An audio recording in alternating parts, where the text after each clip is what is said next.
Hey guys, and welcome back to this channel. In this video I'll be showing you guys how you can create this fake shadow on CapCut PC. So I'm just going to actually I'm just going to select cutout first, and I'm going to select auto cutout.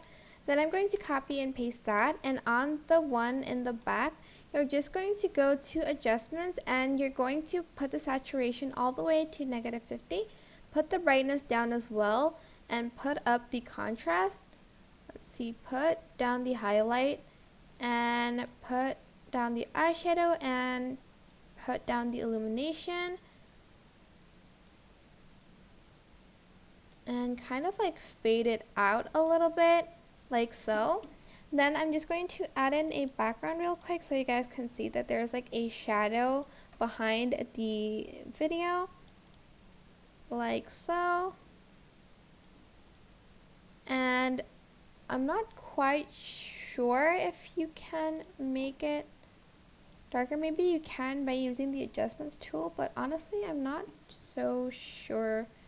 Oh yeah, you can add in another adjustment and then go to shadows and turn it down to create the shadow effect. Then I'm going to select both, right click, create compound clip, go to basic, blend mode, and just adjust the opacity if you'd like to. And that is pretty much it really. I hope this tutorial was helpful for you guys. Don't forget to like, comment, share, and also subscribe to this channel if you haven't done that already. If you have any questions, just leave it in the comment section down below, and I'll try my best to answer them all for you guys. And that is it. Thank you so much for watching. Goodbye.